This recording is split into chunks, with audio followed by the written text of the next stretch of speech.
Olá, boa tarde, sejam bem-vindos e bem-vindas todos. Estamos aqui diretamente do auditório do Hospital Samaritano, em Botafogo, para transmitir mais uma sessão Humanidade na Saúde, no seu 9º ano, sessão número 122, que hoje tem como tema os soft skills e sua importância para o profissional de saúde.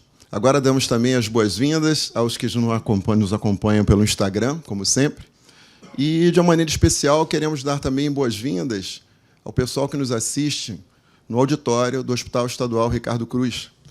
Nada mais justo que este hospital que leva o nome do fundador deste grupo, do idealizador deste projeto, dentro de uma parceria com a Secretaria Estadual de Saúde, também assistir ao vivo em seu auditório a nossa palestra.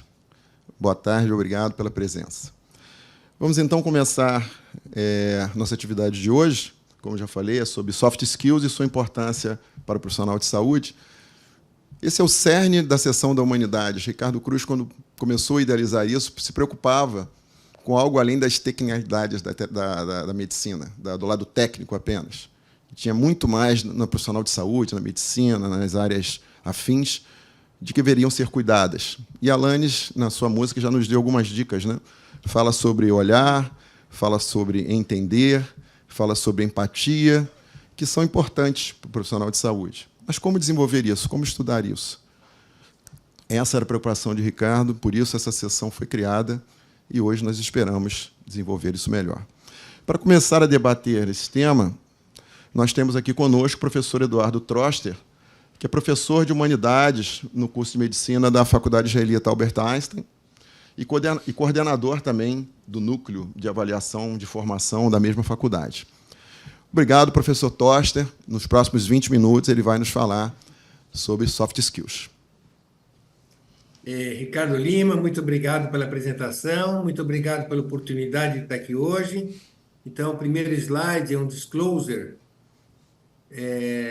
do meu vínculo afetivo, tanto com o Ricardo Cruz, como com a Denise Loreto, né? A gente acabou ficando amigo pessoal, visitamos as casas, fizemos trekking juntos, né? E tenho uma admiração muito grande pelos dois. Próximo. Então, o roteiro da minha apresentação vai ser, primeiro, definir o que são soft skills, qual que é a importância dos soft skills e as 5 macrocompetências dessa organização chamada CASEL, que é Collaborative for Academic, Social and Emotional Learning. Foi criada há 30 anos atrás e tem como missão ensinar habilidades socioemocionais nas escolas, desde a pré-escola até a pós-graduação. Próximo. Então, o termo, vocês podem olhar embaixo a figurinha, foi tirado do hard skills. O hard skills é como a maior parte dos médicos eram formados, né? Então, tudo que não fosse um conhecimento biológico, fisiopatológico, mitocôndria, sódio de potássio, droga vasoativa, era bobagem.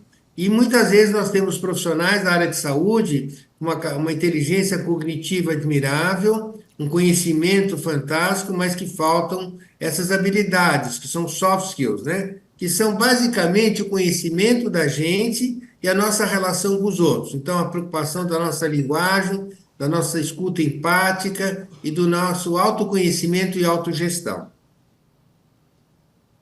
Então, a gente vendo isso de outra forma, a hard skills é uma coisa técnica, um conhecimento científico, e o soft skills é muito mais uma coisa emocional, de a gente se conhecer e tentar entender os outros para ter uma relação mais saudável, mais inclusiva, mais respeituosa e aglutinar mais as pessoas. O próximo.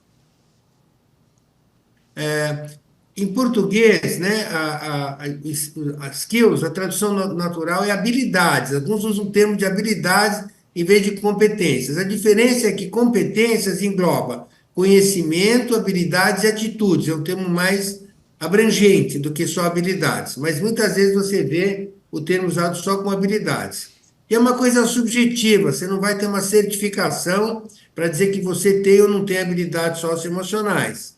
Muitas pessoas têm isso naturalmente, um pouco da educação de casa, do background cultural, mas isso pode e deve ser ensinado tanto nas escolas como nas universidades, no mundo corporativo, para melhorar a relação das pessoas e ter um trabalho mais sinérgico. Próximo. Só para mostrar a importância disso, o Ministério da Educação e Cultura, em 2018, colocou as 10 competências gerais, que ele chama de Base Nacional Comum Curricular. E dessas 10, você vê que tem várias delas que são sobre soft skills, né?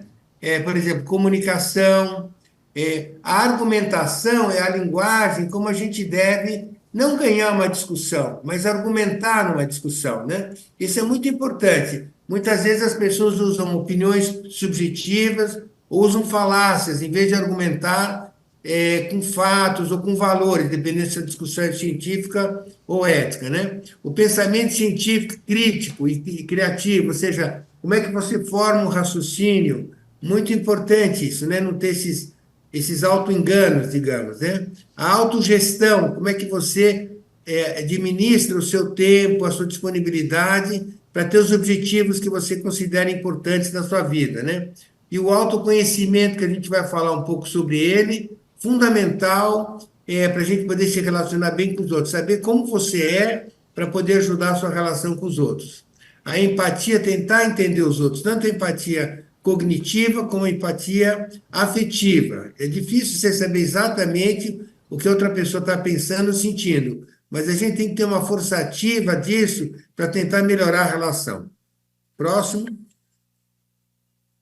O Fórum Econômico Mundial, né, que é um think thinking, né, que tem uma preocupação grande da melhora da produção no mundo, colocou as 10 habilidades que eles consideravam mais importantes. E, de novo, você vê o pensamento analítico, resiliência, motivação, autoconsciência, essa preocupação de estar sempre aprendendo, empatia, volta sempre nesses pontos, nessas habilidades socioemocionais. Antigamente, as pessoas eram contratadas pelas suas habilidades técnicas e científicas e demitidas pelas suas inabilidades socioemocionais. Hoje trocou um pouco, porque até na admissão está sendo avaliado isso.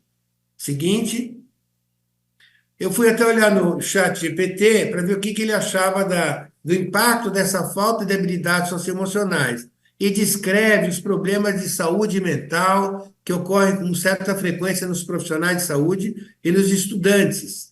Ansiedade e depressão, baixa de autoestima, isolamento social, dificuldade em resolver conflitos, estresse crônico e autocontrole reduzido. E as redes sociais e o mundo digital têm favorecido muito com relação a isso. A Unesco colocou os 4 pilares da educação para o século XXI. 2 deles são habilidades cognitivas, aprender a conhecer e aprender a fazer. Mais 2 são habilidades emocionais ou de relação, aprender a ser e aprender a conviver, né? Ou seja, para a gente se desenvolver em toda a nossa plenitude, ser uma pessoa feliz, socialmente útil, bem relacionada, essas habilidades são cruciais para que isso ocorra. Próximo. Bom, então agora nós vamos apresentar as 5 habilidades ou competências mais importantes que a CASEL dividiu em macrocompetências. Tem várias formas de dividir isso, dependendo do site que você entra, do livro que você lê, são diferentes, mas essas seriam as mais importantes. Então, vamos começar primeiro para falar do autoconhecimento. Próximo. Então, vamos falar do autoconhecimento agora. A primeira coisa importante é a gente se conhecer, a gente saber quais são nossas emoções, nossos pensamentos, as nossas crenças. É muito importante, porque senão, se você não tem consciência disso, você acaba tendo problemas de relacionamento desnecessários. Eu vou fazer um depoimento pessoal meu. Eu sou uma pessoa altamente sensível. Até me identifiquei muito no livro que eu li com esse título. E às vezes eu ficava me sentindo que era uma futilidade eu sofrer por coisas que eram totalmente pequenas, porque eu trabalhei a vida inteira em terapia intensiva, em hospital público, em que você via pessoas com um grau de sofrimento muito grande e uma vulnerabilidade social extrema. Eu achava fútil o que eu sentia, mas eu sentia aquilo, não tinha como negar isso, né? Então, lógico que você dá uma perspectiva diferente vendo o sofrimento, mas eu acho que que a gente saber nossas forças, nossas fraquezas, as nossas limitações, nos ajudam muito a nossa vida de relação com os outros. Fica com a gente mesmo. Próximo. Só para ter uma ideia da importância disso, os problemas da sociedade. Outro dia eu estava tomando um café com um amigo, Bento Lira, um carioca, que fez isso, um cara muito inteligente e culto. Ele me falou: os problemas da humanidade são finitos e são conhecidos há milênios pelos filósofos. Por isso que os filósofos são tão atuais, né? Você lê um filósofo grego, Sócrates, o Platão, Aristóteles, há 25 séculos, alguns dos questionamentos que eles fazem são presentes até hoje. Então, os problemas são limitados. A grande dificuldade são as manifestações diferentes. Cada um manifesta, e muitas vezes manifestações agressivas, revoltadas, são necessidades não supridas, né? Por isso que eu acho que o Baruch Spinoza era sábio quando ele falava que a gente tinha que tentar entender e não julgar as pessoas.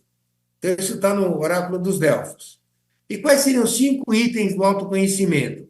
Reconhecimento das nossas emoções, compreensão dos valores importantes para nós, a autoavaliação realista, não fazer um autoengano, consciência dos padrões de comportamento e finalizar com autocompaixão e autocuidado.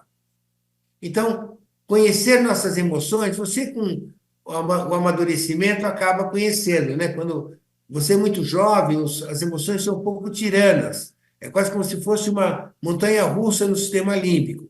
Mas com a maturidade, eles vão sendo mais controlados e você vai conhecendo. Faça ou não faça análise, né? Você acaba se entendendo melhor. Próximo. E conhecer os seus valores. O que é importante para você? É uma coisa, às vezes, a gente tem que ter momentos, em vez de ficar olhando o WhatsApp, a gente ficar pensando no que para nós é importante. Qual que é os valores que nós temos no na nossa forma de ver o mundo. Próximo. Por exemplo, uma grande discussão que você vê sempre entre esquerda e direita, com discurso de ódio, né? No fundo, as pessoas partem de valores diferentes, né? Quem é de esquerda tem uma preocupação maior com o valor de igualdade. Quem é de direita tem um valor maior de liberdade. Eles são um pouco contraditórios. Se você olhar esse livro do Jonathan Haidt, A Mente Moralista, que eu recomendo muito esse livro. Esse livro mostra, eu nunca consegui entender como as pessoas podem pensar tão diferente e brigar tanto, né? Isso há décadas ou há séculos, né? E ele mostra nesse livro, A Mente Moralista, que nós somos a parte de emoção e a parte de instintos, de pulsões muito fortes, e que a gente usa, às vezes, a razão para racionalizar o que nós estamos sentindo, e não para raciocinar. E outro livro do Tristan Engelhardt, que chama-se Bioética Global, o subtítulo é O Colapso do Consenso. Nós nunca vamos pensar iguais, a gente tem que saber conviver exatamente com formas de pensar, porque temos valores diferentes. Próximo. O Eduardo Gianetti, que eu considero um escritor muito rico, né, porque ele lê muitos livros para escrever ele mostra como a gente, às vezes, faz auto-mentiras. Para a gente conseguir justificar várias ações nossas, nós mentimos para a gente mesmo, né? Então, é uma coisa importante você perceber isso, né? E a dissonância cognitiva, quando ela ocorre, ou seja, quando a tua visão de mundo, tuas crenças, o teu conhecimento não dialogam com os fatos, você deveria repensar um pouco tua crença e não reforçar a barra, dando uma versão para que encaixe a crença e o conhecimento. Essa dissonância cognitiva gera um certo desconforto. Quando a gente vai olhar o comportamento, a gente só tem a ponta do iceberg. Tudo que está subjacente a gente acaba não vendo, mas ele acaba influenciando o nosso comportamento. Próximo. E o cérebro, a nossa mente, a gente tem um controle pequeno dela. Vários pensadores acham que a gente nem tem livre-arbítrio, né? E não um fatalismo, mas um determinismo, ou seja, os fatores biológicos e sociais determinam como você toma as decisões, né? O Sam Harris, que é um filósofo e neurocientista, ele mostra que, às vezes, tem decisões que já foram tomadas no sistema nervoso, quando você acha que você expressa o que você vai fazer. Seguinte. E a outra coisa importante é a autocompaixão e o autocuidado. Muitas vezes os profissionais da saúde, com angústia de cuidar da coisa mais importante das pessoas, que é a saúde, acabam não se cuidando muito, né? Então, a saúde mental é uma preocupação grande dos centros de formação de escolas na área de saúde, para que os estudantes de medicina e os médicos cuidem de sua saúde. Os médicos morrem mais cedo, infartam mais, não precisa exagerar como os meus patrícios hermanos, né? Então, a gente brinca que os argentinos não têm uma autoestima, têm uma autoadoração. E o Aristóteles defendia que a virtude é o caminho do meio, né? Então, a gente não deve nem ter uma autoadoração, mas também não esquecer de ter essa autocompaixão. Próximo. Indo para o segundo item agora, a segunda habilidade ou competência é a autogestão. E a autogestão é importante para você conseguir não tomar as decisões muito emotivas, você controlar um pouco a emoção, trabalhando com o que são os sentimentos. Os sentimentos são a elaboração das emoções, para a gente tomar decisões mais racionais. Os estoicos defendiam muito esse tipo de comportamento, né? E isso faz com que a gente tenha uma dedicação maior para isso. Eu queria fazer um comentário aqui do livro que a Denise Loreto escreveu, um livro de poesias, né? Com todos os problemas e sofrimentos que ela teve essa capacidade de escrever esse livro, que foi lançado agora, recentemente, né? E pôs em poesia um sofrimento grande que ela passou. Ela até veio aqui no Einstein, no dia que a gente dá aula de luto para os estudantes de medicina, e faz um depoimento pessoal muito emocionante. A autogestão, então, primeiro você tem que focar um pouco a atenção seletiva. Como a gente vive numa sociedade com muito estímulo, você acaba perdendo um pouco o foco. Tem um livro que eu recomendo muito, chamado Essencialismo, do Greg McKeown, que mostra isso, que você tem que focar no que você quer fazer, né? Não, senão você pega 500 atividades para fazer, faz todas mal feitas e fica num nível de ansiedade muito comum, que é o mal do século XXI, a ansiedade, né? Ter um autocontrole, né? Você ponderar um pouco, fazer uma meditação para relaxar, para você focar realmente no que você quer. Esse livro da dopamina, a molécula do desejo, mostra que as pessoas estão o tempo inteiro insatisfeitas, nunca tiveram tantas coisas, nunca ficaram tão insatisfeitas. E fazer o esporte, eu acho que o esporte, além do benefício de saúde física, isso tem uma saúde mental muito grande e te ensina a disciplina para você poder controlar e fazer o que você quer fazer. Essa série da Harvard Business Review é muito boa e mostra a importância da resiliência, tolerância ao estresse, não o estresse tóxico, mas um pouco de estresse aumenta a nossa produtividade. E tolerância às frustrações. Acho que quem definiu muito bem isso foi o Churchill, que falava que o sucesso é você ir de um fracasso ao outro. Aqui está a coleção inteira, são 14 volumes. Eu não tenho todos, eu tenho alguns volumes só, e são muito didáticos, muito bons. Eu recomendo para vocês, tem inclusive em português também. Próximo. Agora, habilidades sociais. As habilidades sociais, então, vai ser a nossa relação com os outros, né? Primeiro a gente se conhece bem, para depois a gente conhecer os outros. Então, esse estabelecimento e manutenção de relacionamentos cooperativos, saudáveis e recompensadores. Aquele estudo coorte da Harvard, que já tem mais de um século, que acompanha as pessoas para ver a longevidade delas, uma longevidade saudável, é óbvio que colesterol baixo, controlar a hipertensão, não fumar, etc., são super importantes. Mas um fator extremamente importante era você ter conexões emocionais de longo prazo, amigos e família, né? Essa frase está escrita no yearbook da minha esposa, da Maki, quando ela se formou no Graded, né? Que fala que amor não é todo mundo olhando apaixonado um para o outro, mas sim olhar para a mesma direção. Então, você criar vínculo com as pessoas com objetivos em comum. Muito importante isso.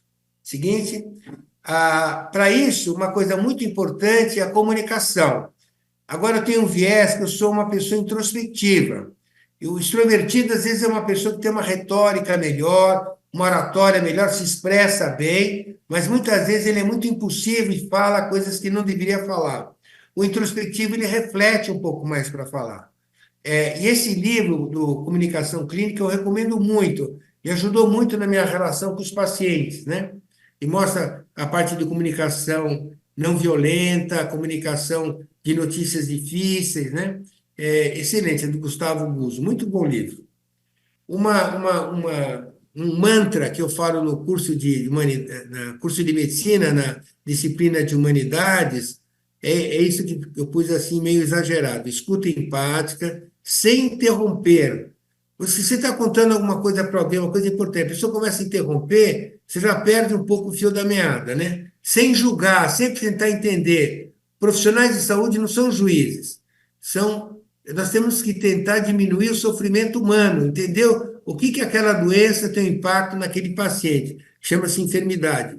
Olhar para o paciente, o olho aberto, né? Esse livro do João Lobo Antunes, de Portugal, fala sobre para você ouvir com outros olhos. É muito bom, porque você vê a expressão da pessoa, a angústia que ela está, e a mente atenta, não ficar pensando nas coisas que você tem que fazer depois daquela consulta, né? Então, resistir a essas pressões sociais. A Lisa Sanders, que escreveu esse livro, Todo Paciente Tem uma História para Contar, esse daí eu acho que um médico, uma pessoa não devia ser médico sem ler esse livro.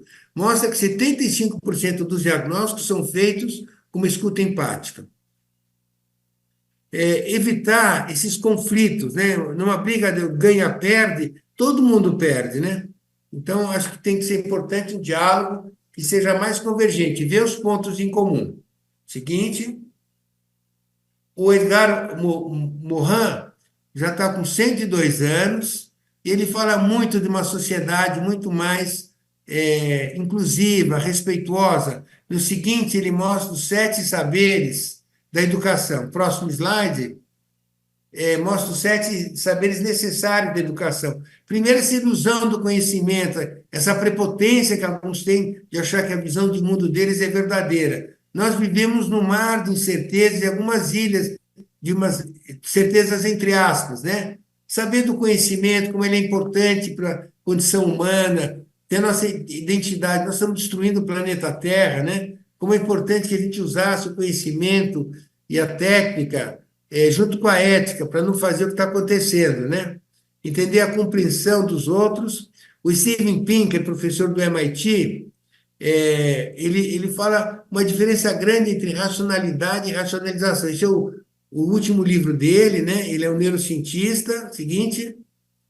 Então, ele mostra que raciocinar é você observa uma evidência, analisa e faz uma conclusão. E racionalizar seja parte da conclusão, você já parte de que você sabe o que é certo e errado e você tenta arrumar justificativas ou coisas que corroboram esse seu início, né? Então, os próximos 2 slides mostram isso, né? Então, no raciocinar, seria o ideal você parte das evidências, dialoga com os fatos e tenta explicar o mundo. O seguinte slide, que é a racionalização, já parte do resultado. Então, ele tem um viés de confirmação. Então, não é uma atitude saudável para você chegar a conclusões corretas, né? Próximo.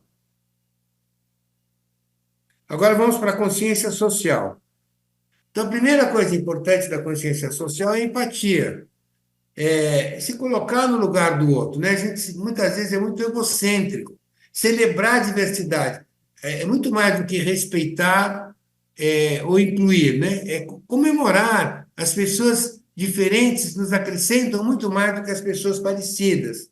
Compreender as normas sociais para a gente poder viver em comunidade, para evitar os conflitos, né? Seguir as regras um pouco, né? A gente pode até discuti-las, mas ter o sentido de justiça, né? Não uma justiça teatral ou farsa, como acontece com uma certa frequência no nosso meio, mas uma justiça com uma preocupação grande de um dos principais problemas da humanidade depois das mudanças climáticas, que é a pobreza. Não era para existir mais pobreza no mundo. E ser solidário, não no discurso, mas nos fatos. Então, aqui tem empatia, é conseguir interpretar o que o outro não está falando, muitas vezes por dor, por medo, por insegurança. Então, se a gente não julgar e tiver uma escuta empática, vai ajudá-lo mais. O próximo mostra o livro do Thomas Pogge, que eu achei interessante, que a foto da capa do livro é uma foto do Sebastião Salgado, né? E mostra, e ele defende que só existe a pobreza no mundo porque as pessoas acham normal que exista a pobreza, porque era para acabar. Hoje, 10% da população, pelo menos, ainda passa necessidades, fome e um mundo muito injusto para eles, né? Vivem como se estivessem na Idade Média. celebrar a diversidade, qualquer diversidade, de religião, pessoas com deficiência, o espectro de gênero, de etnia, né? E a última habilidade, a tomada de decisão. Então, essa tomada de decisão ela tem que ser uma coisa reflexiva, né? Às vezes uma coisa parece simples, né? Sim ou não. É um dilema. Mas o mais comum são os problemas éticos, né? Quer dizer, é um emaranhado de opções para a gente tomar essa decisão. O seguinte. Então, a gente tem que primeiro analisar as opções, considerar as consequências, né? Então, tem que ver os valores éticos, um pouco de deontologia, um pouco de utilitarismo. Próximo. E nessa tomada de decisões, levar em conta a responsabilidade social, como é que vai ser a resolução de problemas, se ela é execuível, um autocontrole, consulta e colaboração, não ser prepotente de novo, ser humilde, conversar com colegas, com outras pessoas, com os stakeholders, para você tomar uma decisão muito mais inclusiva, mais execuível, mais que contente mais gente, avaliar o risco e o benefício, fazer um trade-off de risco e benefício, né? Uma pessoa que estuda muito essa forma de deliberação, que é a decisão através de uma reflexão, pós-reflexão, é o Diego Graça. Então, ele fala para a gente primeiro ver bem os fatos, depois a gente vê os valores, os deveres e a responsabilidade envolvida nisso. Próximo. Então, aqui está o Diego Graça, que ele fala: nossas decisões são o argumento de nossa vida e de nossa profissão. O objetivo de toda a bioética é tomar as melhores decisões. Ele fala que as decisões que a gente toma, muitas vezes, são as mais razoáveis. Os fatos sem os valores são cegos, mas os valores sem fatos são vazios. Valor é difícil de definir, mas fácil de entender emocionalmente. Do ponto de vista psicológico, o valor corresponde ao investimento afetivo. Então, aqui são as 5 competências que a gente quis falar, e queria, último slide agora, próximo, agradecer o convite. Obrigado.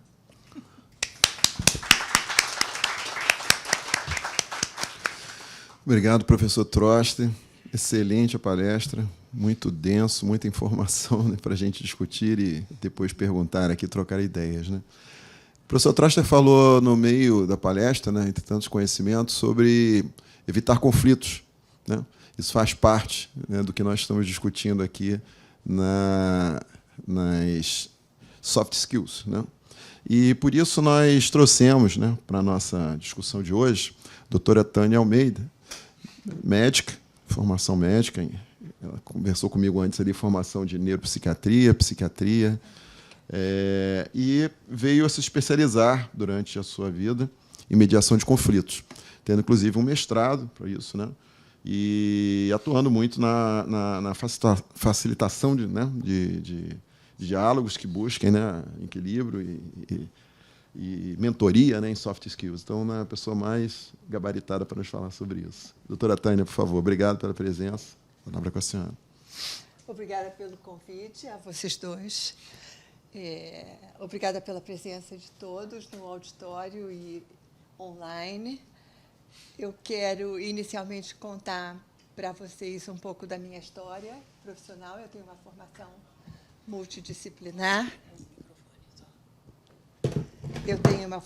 multidisciplinar. Então, quando a gente lê os livros, é interessante que a gente se interesse pelos autores. Quando a gente se interessa pelos autores.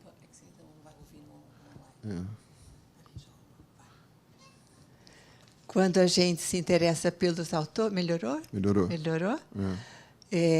O interesse pelos autores nos ajuda a contextualizar o que os autores estão trazendo, né? A época em que escreveram. Então, eu primeiro quero contextualizar vocês, tenho um passo a passo para compartilhar, falando dos meus cenários de formação profissional, da minha expertise atual, as minhas cenas de trabalho, que são muito variadas. Depois, eu quero compartilhar a minha visão sobre a utilidade de soft skills na área médica, de forma genérica, e também compartilhar algumas soft skills para que a gente saia abastecidos e abastecidas com algumas ferramentas que hoje nós chamamos de soft skills. Eu conversei com o Troster antes, nós todos conversamos antes, e combinei com ele que eu faria uma fala complementar à dele, né? Então, é nessa direção que eu vou. As ferramentas eu tirei especialmente da minha atividade de mentoria de executivos, aquilo que esses profissionais mais me pedem como aprimoramento. Como ele disse, as hard skills, que são nossos conhecimentos técnicos e nossa experiência, elas vêm permeando o nosso cartão de visitas profissional, e hoje a gente precisa estar atento também às soft skills. Meu cenário de formação começa na medicina. Eu fui Faculdade Gama Filho, me formei em 1975, sexto ano no Instituto de Neurologia de Olinda Couto, né, como neurologista, e passei os próximos 5 anos me especializando em neurologia infantil e em psiquiatria infantil, que era o meu desejo, atuar como neuropsiquiatra infantil. Ao término dos 5 anos de todos esses estudos, eu concluí que eu gostava mais de conversar com meus pacientes e com as famílias do que intervir. Então, fui para a área de terapia, trabalhei com terapia de crianças e adolescentes e, por consequência, terapia de famílias. A terapia de família me trouxe os divórcios litigiosos com filhos, porque eu entendia de dinâmica familiar e de desenvolvimento infanto-juvenil. Com os divórcios vieram as empresas familiares, nas partilhas, e eu senti a necessidade de ter um cunho mais negocial nas minhas abordagens, que até então eram especialmente voltadas às relações. Assim, eu cheguei à mediação de conflitos. O que é a mediação de conflitos? É um método pautado no diálogo, de negociação de diferenças, que tem por cenário a comunicação humana. Então, é preciso entender de comunicação humana, é preciso entender de processos de negociação e é preciso entender de tomadas de decisão, né? Então, esse é o cenário da mediação. Um terceiro, entendido, percebido e atuando de forma imparcial, ajuda pessoas a construírem consenso. Consenso aqui numa visão contemporânea, que não é uniformidade de ideias, mas é harmonização de diferenças. Como nós conseguimos manter nossas diferenças e encontrarmos convergência e um modus operandi com o qual a gente possa conviver. Os mediadores não opinam, não sugerem, não dizem quem está certo, quem está errado, não julgam. Como disse o Troster, eles fazem perguntas. É um mindset diferente dos implicados, sem estar envolvido emocionalmente, que ventila aquela situação com perguntas, ajudando as pessoas a encontrarem alternativas diferentes daquelas que tinham pensado até então. Então, foi esse lugar que eu encontrei na mediação e é meu mais frequente cenário de trabalho atualmente. Por todos esses anos trabalhando com esse instrumento, eu construí uma expertise em processos de diálogo. Então, eu hoje sou procurada quando os processos de diálogo se mostram eficazes para resolver alguma questão. E essa questão pode ser em qualquer cenário, né? Eu mapeio as situações, desenho um processo de diálogo e conduzo esse processo de diálogo com as pessoas envolvidas. Podem ser 2, podem ser 5, 35, 79, 1.500. Né? Que aí a gente começa a trabalhar com representação. Então, esse é o meu lugar hoje. Minhas cenas de trabalho. Eu trabalho com docência, eu ensino a quem quer atuar como mediador e eu trabalho com essa prática.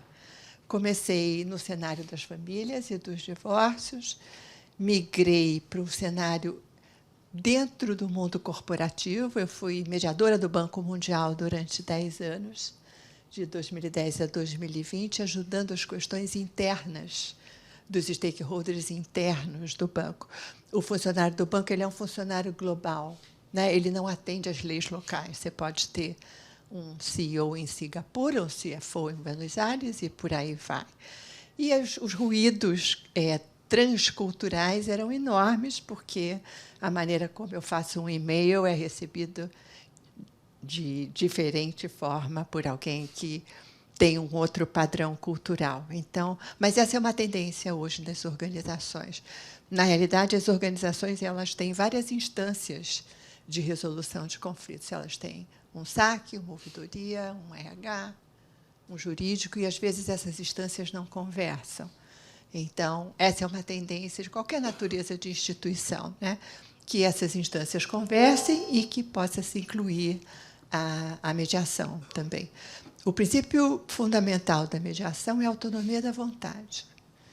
Eu só participo daquele processo negocial se, depois de entender como ele acontece, qual é o lugar do mediador, o que a mediação pede daqueles que estão envolvidos na questão, se eu entender que pode ser útil para mim. O cenário das sociedades também fazem parte do meu trabalho como mediadora, acionistas, empresas familiares com todas as suas questões, principalmente as questões sucessórias, as questões transgeracionais. E há um trabalho, a mediação ela se oferece para qualquer momento de um desentendimento. Então, quando as questões já estão judicializadas ou arbitralizadas numa arbitragem, por exemplo, você pode abrir janelas de conversa. A gente conhece por mediation no Windows e atuar nessas situações. Então, esse também é um cenário de trabalho para mim. Soft skills. De toda essa experiência, e porque a mediação é um instrumento que trabalha para que a solução seja de benefício mútuo, que não haja um perdedor e um ganhador, e que todos sejam contemplados nas suas maiores necessidades. Isso esse objetivo exige uma série de habilidades de comunicação, negociação, gestão de conflito e tomadas de decisão. São essas as soft skills com as quais eu venho trabalhando em qualquer cenário. Então, hoje, às vezes, eu sou procurada por empresas ou instituições para ajudar nos diálogos internos, nos diálogos daqueles que compõem a governança corporativa. Escrevo sobre esse tema no LinkedIn, uma publicação mensal sobre soft skills. Eu vou deixar com vocês, depois vocês vão receber essa série de publicações. Tem um QR Code para vocês acionarem. São publicações curtinhas com uma série de temas considerados soft skills. A próxima será empatia, que foi um tema que já apareceu para nós hoje. E trabalho com mentoria. Da mentoria, eu trouxe algumas habilidades para deixar com vocês como pontos de reflexão e como possibilidades de serem pensadas ou repensadas na comunicação do dia a dia. Na área médica, como eu vejo a importância de soft skills, eu quando estava no Fernandes Figueiras, numa formação psicanalítica de terapia de crianças e adolescentes, eu atuei em grupos Balint. Os grupos Balint reuniam, você conhece? A cabeça fez assim.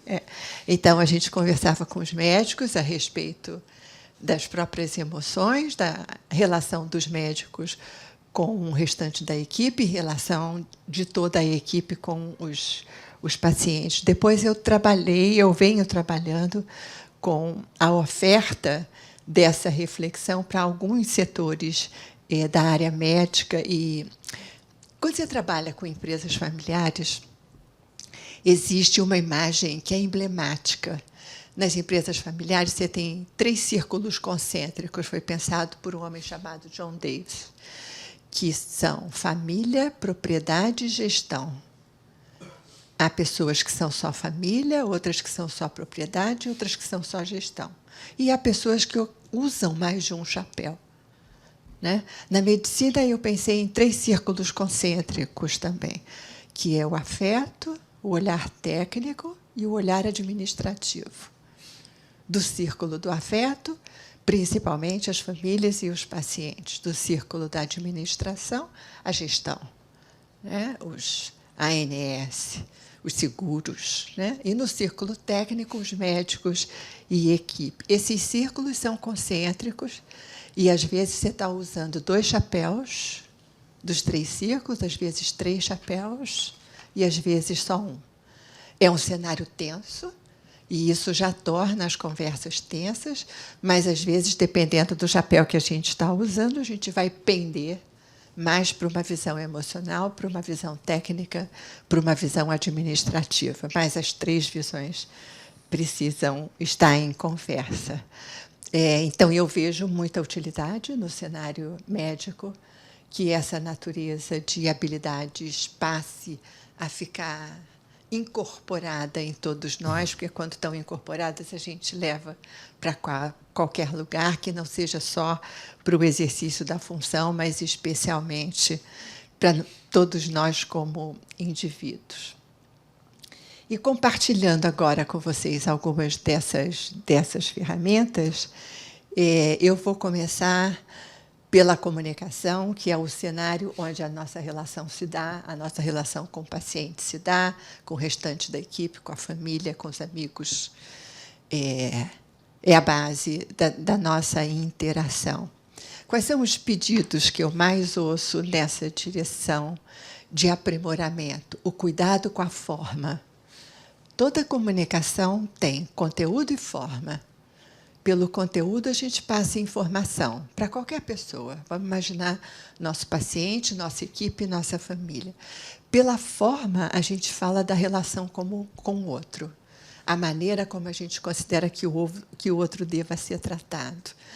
A metáfora que eu uso é que a nossa forma seja sempre embrulhada para presente. Não importa a informação, mais soft, mais dura, ela precisa estar embrulhada para presente, porque senão o outro não recebe. Um embrulho em espinhos, você recua, você se protege. Então, cuidar da forma da nossa comunicação também trabalha a favor da informação que a gente quer oferecer, porque senão não chega aos ouvidos do outro essa informação. Então, cuidado com a forma. A escuta está no pódio, né? Pensar na qualidade da escuta. Em latim, 2 verbos, audire e auscultare. Para audire, basta aparato auditivo. Para auscultare, precisa um ouvir com atenção.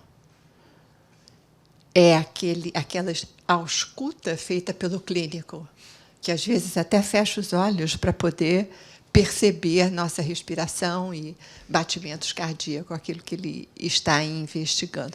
Essa é a natureza de escuta que a gente precisa oferecer nas relações, de uma forma geral. Essa escuta atenta, que pode ter diferentes qualidades. Hoje o Troster falou para nós da escuta empática. A empatia pode ser cognitiva, que é, deixa eu prestar atenção, para entender a lógica do desenvolvimento do pensamento dessa pessoa. Eu discordo dela completamente. Não entra pelo concordo-discordo, ele é binário, ele é cartesiano. Vamos pensar sistemicamente e colocar múltiplas possibilidades daquilo que o outro está trazendo. Então, é essa natureza de escuta, do auscultare, que tenta entender. O verbo é entender, não é concordar. Ela vai ser cognitiva se eu acompanho a lógica, ela vai ser empática se eu acompanho o sentimento dessa pessoa, né? Ela vai ser interessada e ativa se eu faço perguntas que ajudem essa pessoa a expressar o seu pensamento. Existe um grupo que trabalha com diálogos, um grupo do MIT, do Massachusetts Institute of Technology, e eles dizem que diálogo tem 3 pilares. 2 a gente conhece, que é expressão e escuta, né?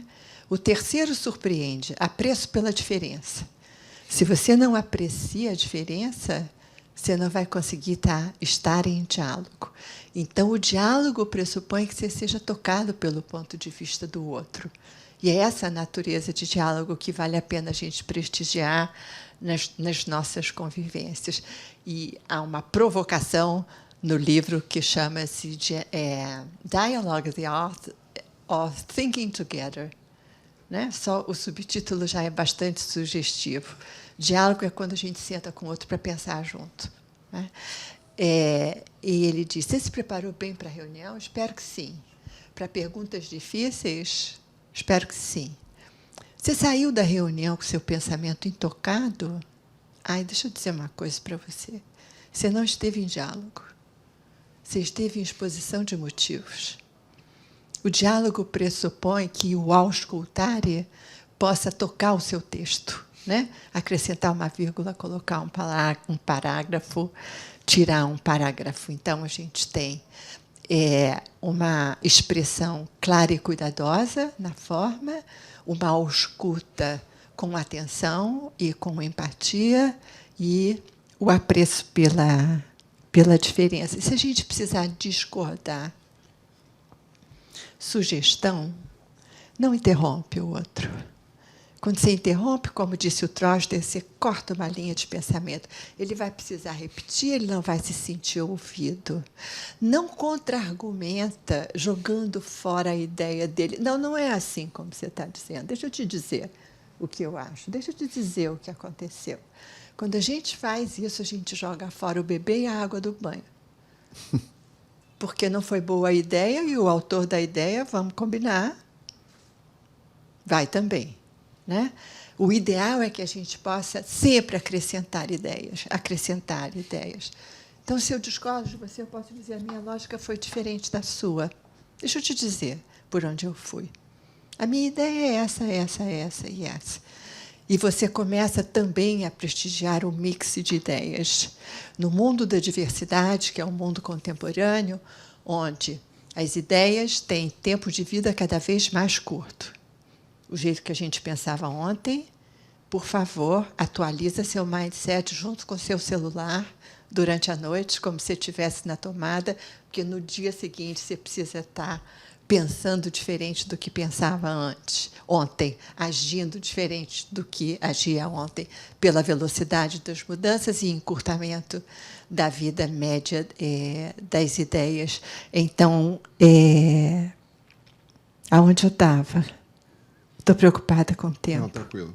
Fica tranquilo. Não estou tranquila. Fica tranquilo. Está indo bem, fica tranquilo. Eu estava falando do diálogo, mas eu queria colocar alguns filtros de escuta. De forma geral, a gente vai direto para o assunto. Não vale a pena. Primeiro, a pessoa. Quem é meu interlocutor? Sun Tzu, Arte da Guerra.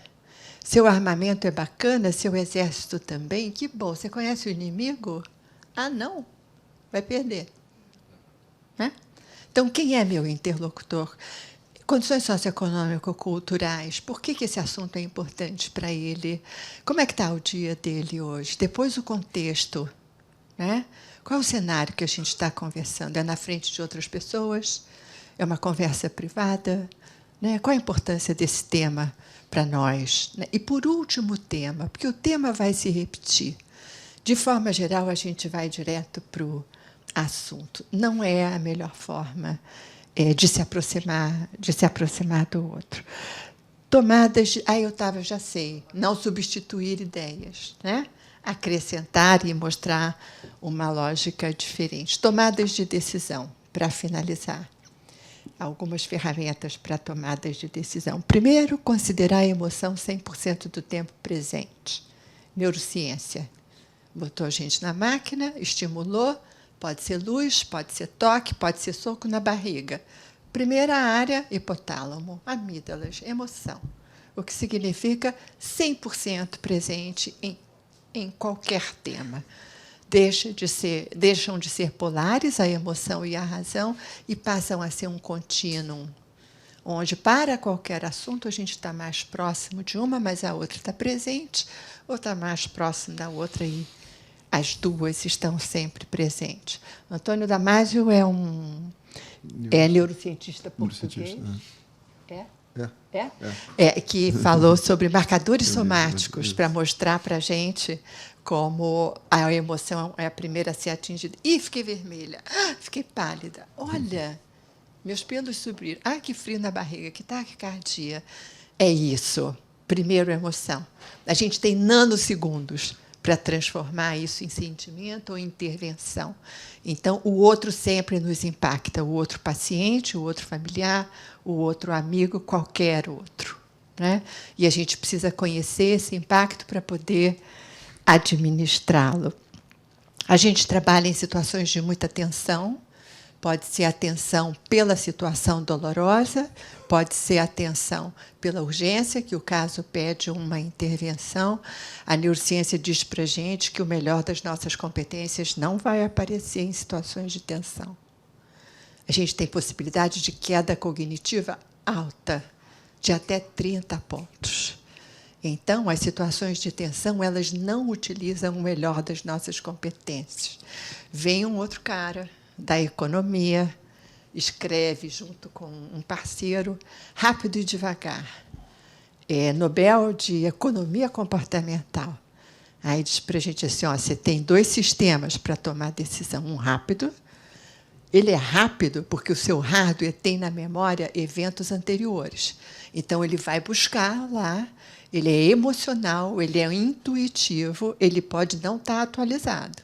Resposta rápida. Mas você precisa dela se o sinal ficar vermelho e o pedestre pisar na rua. Resposta, por favor. Mas você tem um sistema 2 e talvez você use o 1 mais do que o necessário. Para, pensa, reflete, age. Esse é o 2. É uma ação refletida. É poder refletir enquanto eu ajo. Então, quando eu trabalho em mentoria, eu ouço muito dos executivos, Tânia, eu não tenho esse tempo. Eu estou na reunião, a resposta tem que ser imediata, o outro me deu um soco no estômago. Eu digo, você tem esse tempo, quer ver? Ó.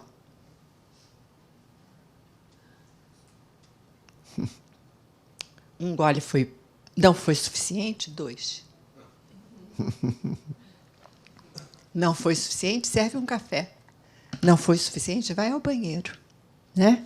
Mas cuida nas tomadas de decisão que podem aguardar para utilizar o mais possível esse sistema 2. Eu estou chegando no horário, não estou? Tá, mas com tranquilidade. Não, não, mas eu acho que eu posso fechar para prestigiar também a nossa conversa e poder ir mais na direção que vocês me convidarem para ir com perguntas, né? Porque eu trouxe um menu, apresentei, o buffet está aqui, se sirvam na medida que vocês queiram, mas se houver um prato que eu não coloquei à mesa, me perguntem, estou super disponível. Muito obrigada. Obrigada. Muito obrigado, doutora Tânia, excelente. Nós agora estamos abrindo a discussão, né, entre palestrantes, nós como moderador. Estou aqui com a nossa curadora do Projeto Humanidade, Denise Loreto, aqui na mesa também. Não é o meu lugar, mas o Boix não veio, estou aqui substituindo. O Boix está online, se quiser participar também. Estamos abertos a perguntas online. Deixa o microfone aí, se alguém quiser fazer pergunta aqui, tem que ser no microfone para poder, quem estiver online, ouvir. Eu posso fazer uma pergunta? Por favor, pro Denise, Troster? por favor. Não, é porque eu fiquei estudando esse tema, né? Porque a gente montou o tema. É um tema que eu li que você hoje, né, as empresas, elas já exigem na contratação os soft skills, né? E o Troster uma vez me contou, acho que a gente estava lá numa entrevista com o diretor da Faculdade de Medicina, que meu filho queria entrar, e aí ele contou uma história que eu não me lembro se era de um residente ou se era se era residência ou se era para entrar na graduação, e que perguntaram por que os bueiros, né, era uma pergunta de Nova York, eram redondos. E aí tinham 2 candidatos, né? E sei que um deles ficou indignado, que era o melhor candidato, porque uma pergunta dessa no meio, isso já faz um tempo, não é agora, né?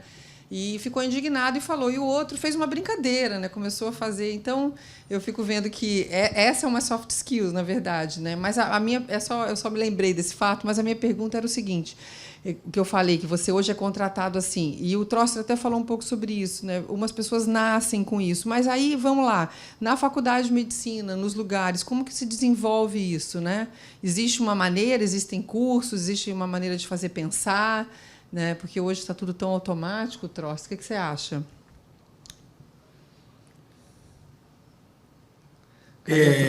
Obrigado, Denise. Aqui o Einstein, ele se preocupou demais com isso, quando a gente desenhou o projeto pedagógico e o perfil do egresso, tinha essa grande preocupação, que fosse um médico, e um profissional da área de saúde com essas habilidades socioemocionais. Então, a gente tem um programa que o coordenador do curso, o Dr. Júlio César, considera como uma das coisas mais importantes da formação que a gente dá, que é a avaliação formativa. Então, a cada 4 semanas, todos os alunos têm que fazer uma autoavaliação deles, em vários critérios, de como é que eles estão indo, como é que eles se veem que eles estão indo. Eles fazem a avaliação dos pares. Então, como é um ensino baseado, é uma aprendizagem ativa, eles têm grupos para discussão, são geralmente grupos que vai de 6 a 8 ou a 9, e aí cada um avalia o outro do grupo, sempre sem dar adjetivos. Fala assim, olha, o Troster, este mês tem chegado um pouco mais atrasado, ou ele tem lido bastante, ele tem um bom preparo prévio, mas ele não deixa os outros falar, né? Ele quer mostrar tudo que ele leu, e aí vão dando dicas de um para o outro. Os professores, às vezes, fazem comentários dos alunos, e cada semestre tem um líder de semestre, em que você avalia todas as informações recebidas e faz um resumo delas, com sugestões de oportunidades de melhoria. Sempre a gente faz os feedbacks, todo líder de semestre tem que falar com cada um dos alunos naquele semestre, e você vai fazer um feedback ou construtivo, uma oportunidade de melhoria que ele tem, ou, se não, um positivo, reforçando o comportamento adequado. Porque às vezes o aluno está na faculdade e ele não sabe que está indo tão bem. Então você fala, olha, você está indo bem na parte de relação com os outros, na comunicação, né? E quando você fizer qualquer comentário, não é uma palestra que você vai dar para o aluno, você tem que escutá-lo, né? Como acho que a Tânia colocou muito bem, a importância da escuta, né? E a gente vê durante os semestres que eles vão amadurecendo. Um pouco é pela idade, lógico, outro pouco é porque eles trabalham em grupo o tempo inteiro. Mas esse processo de avaliação formativa ajuda a eles se amadurecerem mais, né? E a gente tem recebido comentários de profissionais que trabalham com internos ou residentes formados aqui, já temos 6 turmas formadas, e há muito elogio com relação a essa atitude deles de ser respeituosa com os pacientes, da responsabilidade que eles têm. Então, às vezes, tem muitos alunos que parece que não está servindo tanto a avaliação formativa, mas no contexto geral, muda muito o comportamento deles, né? Quer comentar, Tânia, sobre isso? Eu me lembrei, eu trabalhei com mediação escolar porque a mediação está em vários cenários, inclusive nas escolas, em que os próprios alunos podem ser aqueles que se oferecem para dirimir conflitos, que a gente chama de mediação de pares. E há um autor americano, chama-se Bodine, que fez uma escala de habilidades socioemocionais a partir dos 4 anos. E ele mostra pela escala que nós temos uma série de habilidades socioemocionais, reconhecer a dor do outro, reconhecer quando se incomoda o outro, reconhecer a sua própria dor, que são o autoconhecimento, a inteligência emocional, que o Troster falou, e a inteligência social, que é com relação ao outro. E são habilidades que nem sempre a gente desenvolve, né? Então, é da nossa natureza poder estarmos atentos à forma como a gente trata o outro e considerar. Ele citou Aristóteles, né? A ética de Aristóteles é aquela em que você considera o outro 100% do tempo. 100% do tempo. Então, se ele é nosso paciente, nosso amigo ou nosso familiar, ele precisa estar sendo considerado na nossa interlocução 100% do tempo, né? Eu queria usar 2 exemplos aqui. Enquanto aguardando, continua liberado para quem desejar fazer perguntas. Por favor. Pergunta, gente. Quando eu falo lá de humanidade também, em algumas outras oportunidades que eu tenho, eu uso 2 filmes, até eu gosto muito de trabalhar com alguns vídeos e tal, com exemplo, né? Vocês usam literatura. E aí, comentar 2 coisas. Um deles é o Pat Adams, que ele fala do Robin Williams, né, que ele é julgado justamente porque ele começa a questionar, a fazer atitudes diferentes, não técnicas. Ele começa a se preocupar de se envolver, brincar com os pacientes, com as crianças, e ele é julgado por isso, é levado para o julgamento, considerado que ele não estaria apto a ficar na universidade. E na hora do julgamento, ele se vira, duas coisas que ele fala, né? Ele se vira para os alunos que estão atrás assistindo o julgamento, e fala assim, não deixem, né, se influenciar pela transferência, que é aquela história de que o profissional de saúde, se ele se envolver com o paciente, ele vai sofrer junto e aí vai ser ruim, ele tem que ter um bloqueio sobre isso, né? E aí até num toque para ele melhorar, para a pessoa melhorar, ele fala assim, aproveitem agora que estão na universidade e conversem com todo mundo. Ele quase que diz que o fato de você conversar com as pessoas seria um exercício para você melhorar o seu relacionamento, né? Depois eu tenho outro aqui, depois que o pessoal perguntar, mas eu queria ver o que vocês acham disso, né, do problema do profissional de saúde se fechar para não sofrer, né, com o sofrimento do paciente, e como exercitar essa proximidade maior, né? Isso que seria importante. Tânia e Troster que podem falar sobre isso. Você quer começar, Troster? Pode ser, pode ser. Uma das aulas que a gente dá no eixo de humanidades aqui são as 8 virtudes do Edmundo Pellegrino, no bom exercício da medicina. Uma delas é compaixão e a outra é prudência. E exatamente coloca o que o Ricardo acabou de falar, né? Que podem parecer que são antagônicos. O excesso de uma compaixão pode atrapalhar a prudência, ou seja, você fazer um trade-off do risco e benefício de qualquer conduta médica, né? Então, a gente tem que ter a compaixão, tem que ter a empatia com o sofrimento alheio, mas para tomar cuidado para não ser excessiva, né? De novo, Aristóteles falando por evitar os excessos. De forma geral, o que a gente leu nas escolas de medicina no Brasil e fora do Brasil, há uma corrosão humanitária. Os alunos entram na faculdade de medicina muito mais idealistas, com muito mais amor ao próximo, e acabam terminando a faculdade um pouco mais distantes, vendo comportamentos de colegas, às vezes, que estão aquém do desejável, né? A gente chama isso até do currículo oculto, a parte negativa dele. Então, eu acho que a gente tem que ter envolvimento. Eu acho que, por exemplo, você dá uma notícia de um paciente que morreu, é uma notícia difícil em qualquer idade. Eu estou com 72 anos, 47 exercendo medicina, e quando eu tenho que dar uma notícia... Um dia eu fui falar para uma criança que estava com dor no braço, pediu hemograma e deu leucemia, né? Eu chorei junto com a mãe. Eu falei, olha, é triste, nós vamos passar um período difícil com quimioterapia e tudo, né? Mas o prognóstico é razoavelmente bom. 90% dessas leucemias curam, mas vai sofrer, não tem como ser diferente. Eu não acho que isso atrapalhou minha relação com a mãe, pelo contrário, porque era um momento difícil. Já vi um monte de pacientes com leucemia em terapia intensiva que eu não tinha o mesmo vínculo, mas essa era uma criança que eu fiz o diagnóstico, né? Então, eu acho que, Ricardo, isso que você falou, a gente precisa tomar cuidado para não evitar que o excesso de compaixão atrapalhe a prudência, que é a forma de você tomar as decisões razoáveis. Tânia. Eu teria dificuldade de generalizar sobre o que é mais adequado. E tendo a convidar cada um de nós a encontrar a sua medida, né? Porque é preciso uma certa identificação com o outro para poder cuidar, e é preciso uma certa distância para que esse cuidado também incorpore a técnica para além da emoção. Quando eu comecei a trabalhar em terapia individual, tinha uma supervisora muito querida, Elisa Santa Rosa, que era psiquiatra, e um dia eu disse a ela, eu não posso atender essa criança. Você pede, passa para outra pessoa. Ela disse assim, por quê? Eu falei, porque eu me identifico com a história dela, nesse aspecto. Aí ela me disse o seguinte, olha, a identificação ela pode te atrapalhar se você se misturar com a história dela, mas ela pode te ajudar, porque você sabe exatamente o que está acontecendo com ela. Qual é a sua medida? Qual é a sua dosagem?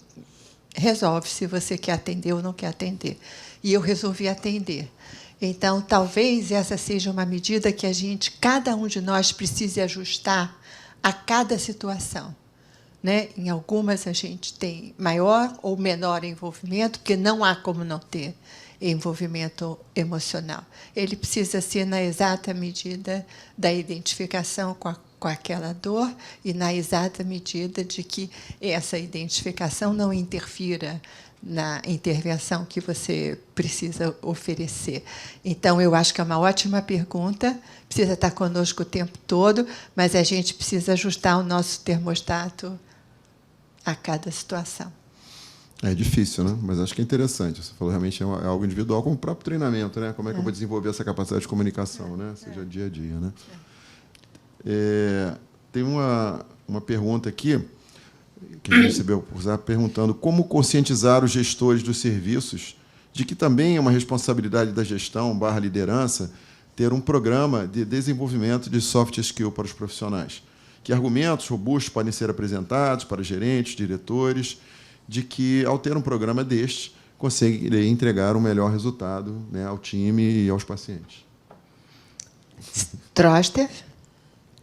Olha, eu acho que a coisa mais importante de qualquer instituição é o capital humano, são as pessoas que trabalham nesse local. Você imagina que amanhã o Hospital Samaritano muda totalmente o corpo clínico, de enfermagem e tal, vai ser outro hospital, né? Os mesmos aparelhos e tudo, né? Então, nós que trabalhamos na área de serviços, que 80% da economia brasileira, tem que valorizar muito o capital humano. O Departamento de Recursos Humanos, eu considero que é um departamento extremamente importante para qualquer organização. Quando o clima organizacional vai mal, mesmo o salário sendo melhor que o mercado, as pessoas acabam saindo, né? Então, acho que um argumento bom seria, primeiro, medir o absenteísmo, a quantidade de doenças mentais que tem numa empresa, né?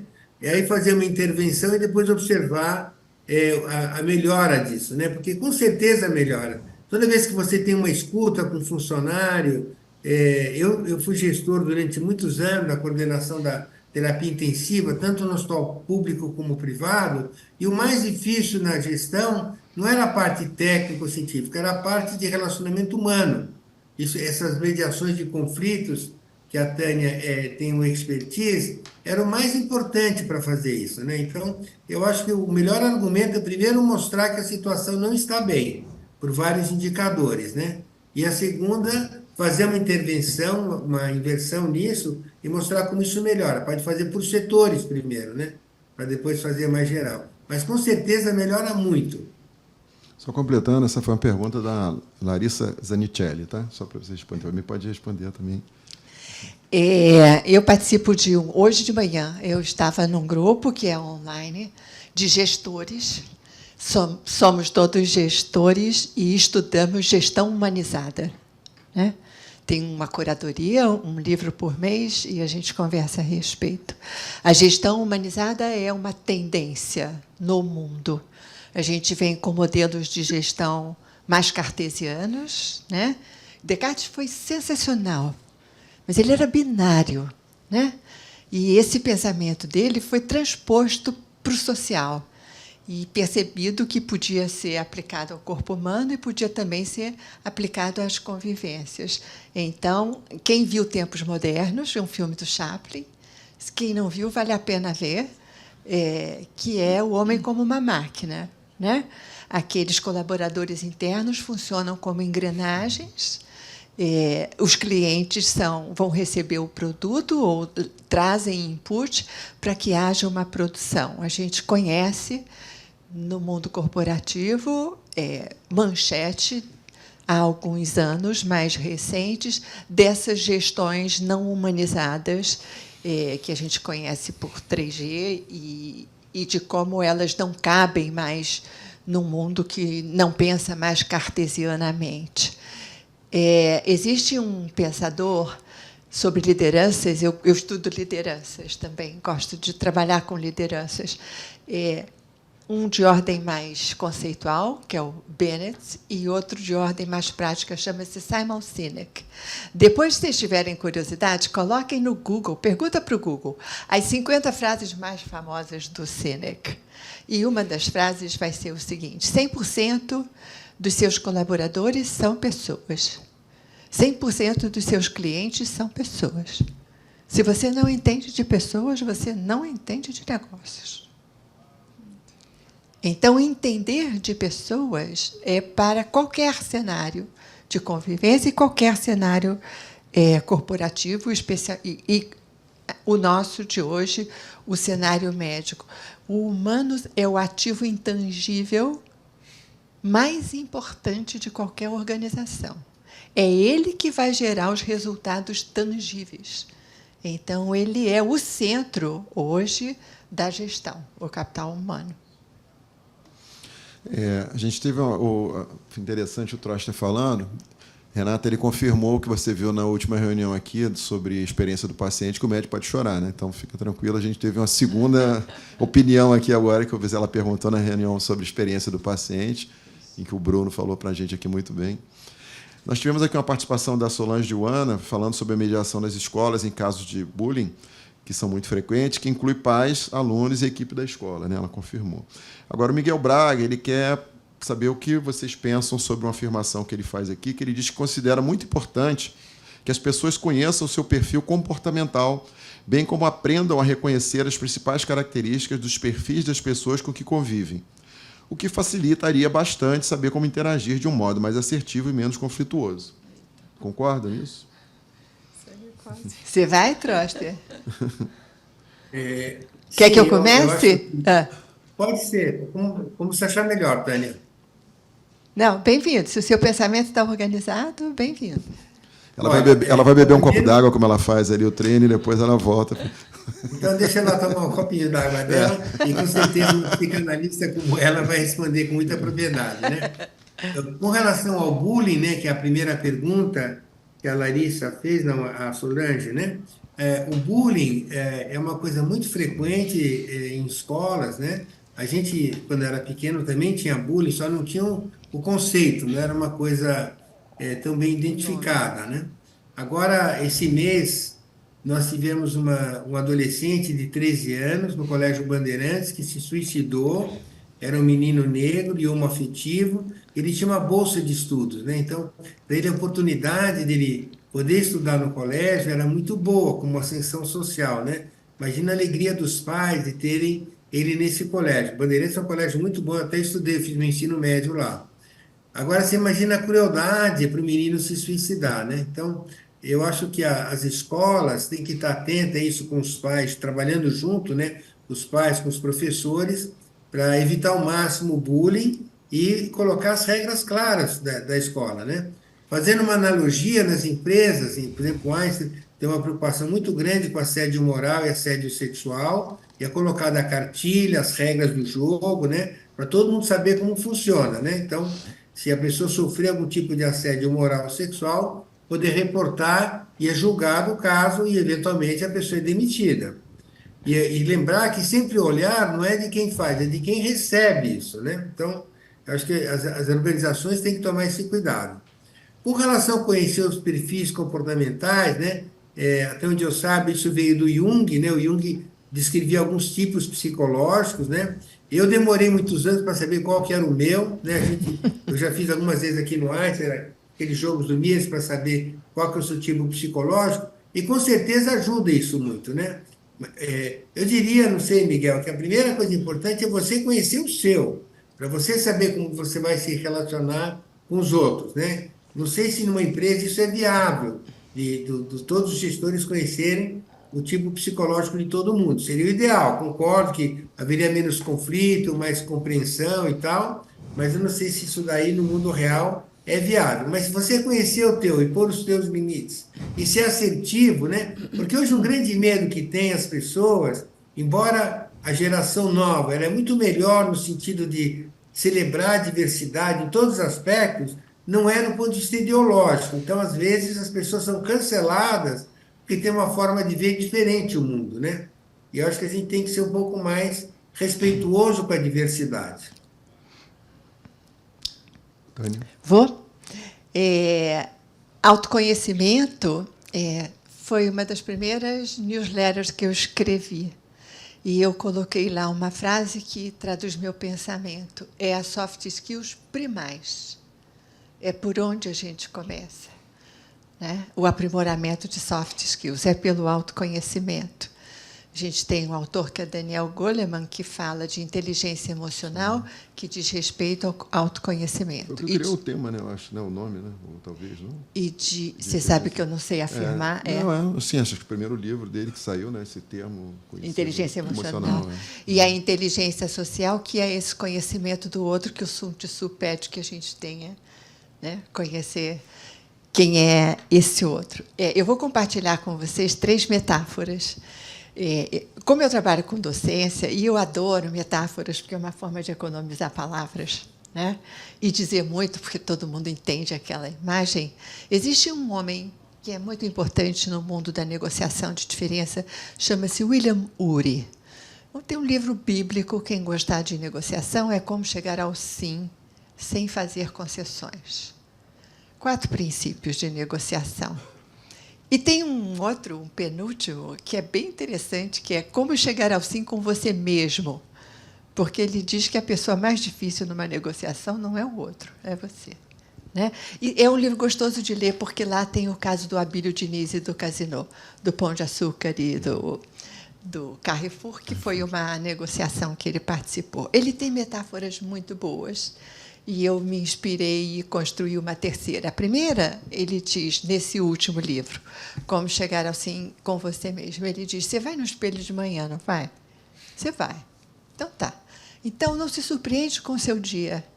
Coloca à sua direita, está escovando o dente, fazendo alguma coisa, qual é a sua agenda do dia? Reunião difícil? Paciente difícil, microfone, é isso? Tá. Isso aqui é fácil. Isso aqui vou gostar. Coloca ao lado as suas competências. Não se deixa surpreender pela agenda do dia. Isso é na direção do autoconhecimento, né? Quais são as maiores competências que você tem, que fazem match com a sua agenda do dia, e quais são as menores, que é para você tomar cuidado com você mesmo. Né? Durante o dia, como é que você faz? Ele tem uma imagem que se chama Go to the Balcony. Go to the Balcony é se olhar na cena num nível superior ao que você está. Então, você vai ser observador de você mesmo. E eu trouxe essa imagem para como se tivesse um drone. Né? O drone Tânia Almeida está comigo todo o tempo, me mandando sinais em tempo real, de forma que eu possa corrigir enquanto faço.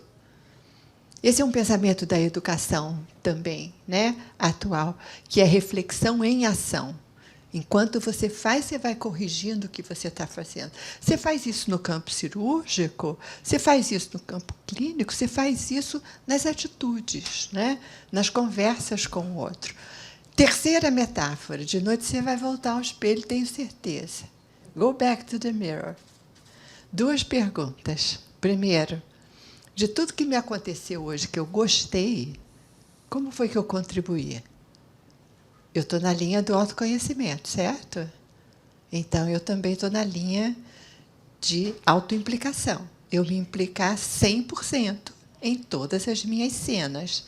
Então, de tudo que eu gostei, de que me aconteceu hoje, que eu gostei, como eu contribuí, de tudo que me aconteceu hoje, que eu não gostei, como eu contribuí. Aqui você tem uma lista de manutenção, aqui você tem uma lista de aprimoramento. Eu não contribuí, vamos combinar, contribuiu. As relações são circulares. Quando eu quero provocar alguém no cenário da mediação, por exemplo, eu digo, qual você acha que pode ter sido a sua... Eu digo, vou te fazer uma pergunta difícil. Qual você acha que pode ter sido a sua contribuição para que o outro te respondesse dessa... Vale tudo, vale 0,3% de contribuição, mas você precisa achar a sua contribuição, porque isso te traz potência, isso te traz uma maneira diferente de fazer no outro dia. Quando a responsabilidade está 100% no outro, a gente não tem o que fazer, a não ser rezar, né? Pedir para mudar.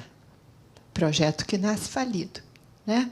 Então, autoconhecimento, com certeza, e autoimplicação em todas as cenas do nosso dia. E corrigir enquanto faz. Muito interessante, né? Que a gente chega da mesma coisa de diversas maneiras. Você estava falando aqui, eu estava lembrando dos exercícios espirituais de Santo Inácio, que tem muito do que você falou ali, mas é interessante. Eu vou aproveitar a pergunta da Patrícia Góes aqui, que eu estava falando do outro filme que eu vejo, que também me chama a atenção, que é Um Golpe do Destino, que é um médico que é um neurocirurgião. O pessoal daqui conhece, os cirurgiões brincam com o cirurgião, que o cirurgião é uma especialidade, eu posso ficar à vontade que eu sou cirurgião, né? É uma especialidade superlativa, né? Não existe clinicão, psiquiatrão, o cirurgião já é superlativo, né? Já de nascença já começa superlativo. Então, ele tem um problema. E esse cirurgião é superlativo, não atende os outros bem, até que ele fica doente. E aí ele passa para o outro lado e ele começa a ver como os outros o estão atendendo. E depois, não vou entrar em detalhes, nem spoiler, mas quando ele resolve o trabalho dele, quando ele começa a trabalhar com os residentes, ele começa a colocar os residentes no início do programa para ficar 3 dias como paciente no hospital, para aprenderem isso. E a Patrícia pergunta aqui, atitudes podem ser aprendidas? Aí eu não sei, né? Talvez de uma maneira tão radical como ele que fez. Tânia e Troster. Troster, eu vou começar, tá bom? Tá ótimo. Acho que sim. Acho que sim. Nós vamos ter maior afinidade com umas do que com outras, mas acho que sim. Assim, eu sou baby boomer, né? Eu sou década de 50. Então, eu começo a montar uma lente transparente das minhas crenças e dos meus paradigmas a partir do meu nascimento, na família em que eu nasço, no momento do mundo do meu nascimento, e eu vou agregando a essa lente camadas que dizem respeito às minhas escolhas, o que eu escolho estudar, com quem eu escolho conviver, e por aí a gente vai. Então, as nossas lentes, elas são sempre enviesadas pelo nosso sistema de crenças e pelos nossos paradigmas. Essa construção social que somos todos nós nos coloca mais afinados com algumas habilidades do que com outras, não só habilidades técnicas, habilidades emocionais também, né? Então, para algumas a gente é apresentado desde muito cedo, para outras não. E a gente pode ser apresentado a elas em outro momento das nossas vidas. Umas vão fazer mais encaixe do que outras. Temos que estar abertos a isso, né? Ah, por favor. Ah, sim, mas essa é uma super habilidade, que é a curiosidade, né? Porque essa mente muda e as atitudes mudam se a gente, primeiro, estiver insatisfeito, né? Porque não é de fora para dentro, é de dentro para fora, né? E, segundo, se a gente tiver curiosidade para essa exposição. Troster. Eu queria acrescentar 2 coisas. A primeira delas é que a maior educação que tem é o exemplo, não é o discurso, né? Então, quando você pega um professor de medicina que trata o paciente com respeito, com educação, aquilo fica para você. A melhor aula que eu tive de humanidades, eu estava no internato e o professor Joaquim foi examinar um paciente, era um dia frio, a gente aprendeu a palpar o baço, porque ele era um paciente que tinha hipertensão portal. E aí ele falou para o indivíduo, falou, fulano, chamou pelo nome, o senhor se incomodaria que eu mostrasse a barriga do senhor aqui para alguns alunos? Ele falou, não, não. Aí ele falou, agora vocês esquentam bem a mão, porque está um dia frio. Aí a gente palpou, ele viu que tinha uma pteríase versicolor no tórax, falou, o senhor está com uma micose. Eu falei, então, mas estou sem remédio para isso. Aí ele pegou a prescrição, chamou o residente, prescreveu, terminou agradecendo o indivíduo, cobriu ele logo, porque estava um dia frio, né, em junho, aqui em São Paulo. Aquilo para mim foi, olha, gente, quando eu for adulto, eu quero ser que nem adulto já era, né? Quando eu for médico, e era um cirurgião, hein? O cirurgião sempre tem esse estigma de não ter essa sensibilidade, mas ele tinha muito essa sensibilidade. Então, eu acho que a primeira coisa das atitudes que podem ser ensinadas, respondendo à pergunta da Patrícia Góes, seria o exemplo. Então, quem tem trabalho em ambiente de educação tem essa obrigação, porque como tem o currículo oculto negativo, tem o positivo também. Isso marca muito. E a outra coisa a lembrar que nós sempre vamos ter um gap entre de como nós somos e como nós gostaríamos de ser, ou como a gente acha que deveria ser. E essa história do espelho que ela contou, que a Tânia contou, eu acho que eles falaram, como é que eu queria que fosse no dia de hoje, ou no final do dia, né? Como é que eu gostaria de ser, o que eu podia ter feito diferente, né, naquele dia, né? Eu acho que a gente tendo essa atitude positiva, você aprende todo dia, né? E todo dia você se torna uma pessoa melhor para você e para os outros. Bom. Uma frase sobre Sim. lideranças. Essa é uma diferença que o Sinek faz também. Lideranças que motivam e lideranças que inspiram, para ir na direção que o Troster trouxe para nós, né? A motivação é de fora para dentro. A inspiração é quando o sujeito vê na gente alguma coisa que ele diz assim, quero ser você amanhã, né? Gostei desse jeito de fazer, gostei, que foi o que aconteceu com Troster e o professor dele. Então, uma das questões contemporâneas para se pensar a liderança é walk the talk, né? Você precisa ser aquilo que você diz que é preciso ser, né? Bom, estamos chegando ao fim da sessão. Queria agradecer, em primeiro lugar, ao Hospital Samaritano pelo espaço, pelo patrocínio. Agradecer ao professor Troster, à doutora Tânia, pela presença. Todos que nos assistiram presencialmente aqui, pelo Zoom, pelo Instagram, lá do Hospital Estadual Ricardo Cruz. E vamos fazer, Denise. A Denise vai chamar a próxima sessão. Obrigada a todos. Pedindo a música dela. Obrigado a todos. Obrigada a todos. A próxima sessão ainda não temos data, mas vai ser aqui, eu aviso. E vamos falar, vai ser uma homenagem de médico para médico, né, no Dia do Médico.